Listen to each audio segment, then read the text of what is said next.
owner of RadioShack, Pier One Imports, and other brands accused by SEC of operating a $112 million Ponzi scheme. Okay? This is not a good look, but we don't know if it's 100% true or not. Let me just read this. Rob, can you pull up the story, please? Can you pull up the story? Mm-hmm.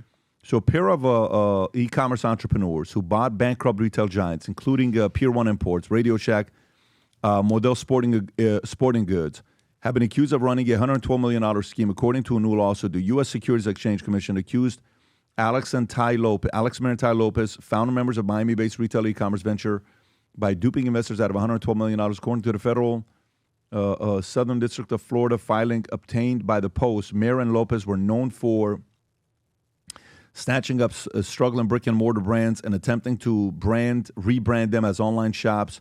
Their business portfolios also includes Dress Barn, Model Sporting Goods, and Steinmart, the suit as well. Mehr, an Iranian-born immigrant who worked in risky and safety management at NASA Safe Exploration Missions, teams up with Lopez at the height of the retail carnage in 2019, when nearly 10,000 stores went out of business. The Post previously reported Lopez also showed me some influence on a book, 67, on how to mention. Okay. All right. So what do we know about the story, Tom? What do we know about the story? Because I think what they were trying to do is Tai knows how to use traffic to a website. So he wanted to convert RadioShack and all these things to sell the products through the internet. And so they picked them up. What happened next, Tom?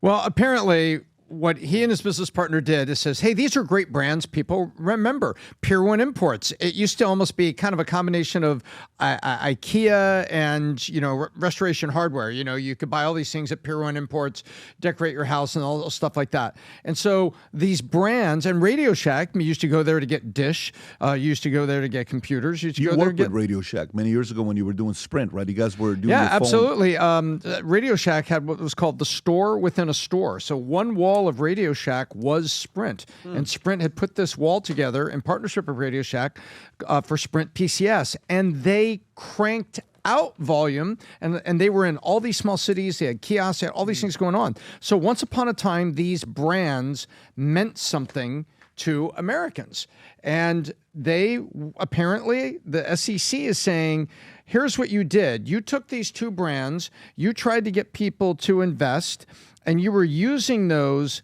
and investors, according to the SEC, that there's a complaint that's going to come down about what they say it ended up being a $112 million Ponzi scheme. If this is what has happened, that means that Mehr and Lopez basically, got people to invest in this, and it didn't go that way. And now investors lost their money, or it was later when they say Ponzi scheme, it's like, that means early investors got interest payments or returns based on later investors. And it's like, you're the first investor and I'm the number 50th. I give them a check for $10,000 and they give you $2,000, and hey, here's $2,000 of your profit. Oh my gosh, that's working really good. And that's the Ponzi scheme nature of it. So this is bad, and this is coming down when the U.S. SEC says that they're are accusing them. We're waiting to see what the indictment looks like, but this is never good. And when you've got people, Pat, you remember these guys? He had this program he would sell, 67 steps. Yeah, of course. Every now and then you'd see people saying, hey, I got out of alcoholism. I started a small business. 67 steps really helped me.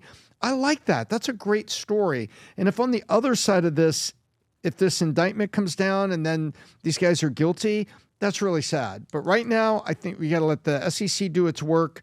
But a headline that's got your name in it, an SEC, an accusation, and $112 million in Ponzi is never a good thing. Yeah, this is not a good look for Tai Lopez. I hope it's not true. Say it and so. We all remember Tai Lopez, one of the first OG influencers in the game. We remember him with his phone in the garage before selfies were even a thing, with the Ferrari in the garage with the books. I hope this is not true. Now, a lot of people are going to probably do content about this. There's going to be a rush to judgment. Let's just remember, in America, you're innocent until proven guilty. He'll have his day apparently in court.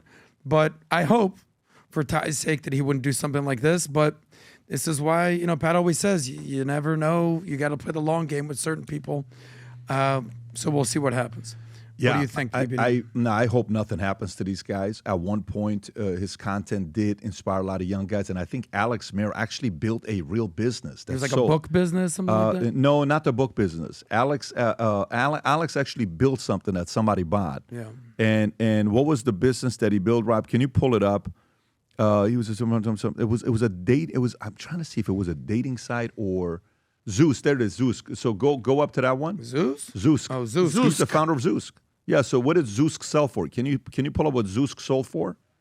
What did Zoosk sell for? Z. Yeah, that's his company. It was acquired for $255 million. So this is a real entrepreneur. It's not like they're not. Now, what happens here? I hope nothing happens as they go through this.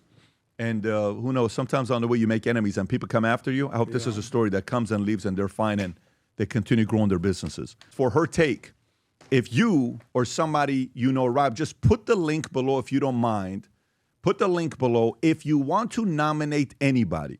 I got swamped by so many messages. I'll nominate myself. I'll nominate myself. I'll nominate myself. If you have anybody that you recommend, we now have a list of over 100 ladies that would like to be on Her Take, and we're excited about it. We're going to build that into a top show for 2027, 2028, and very, very excited about that show. And I think it's going to turn into something very special. We had a very good Zoom yesterday talking about what the plans are with the show. What happened? What happened, Tom? No, what you were talking about. Oh, okay. So, and so having said that, for those of you guys that would like to nominate somebody, you can simply go to this form, put their name down. And the biggest thing for us is, guys, this person needs to have influence.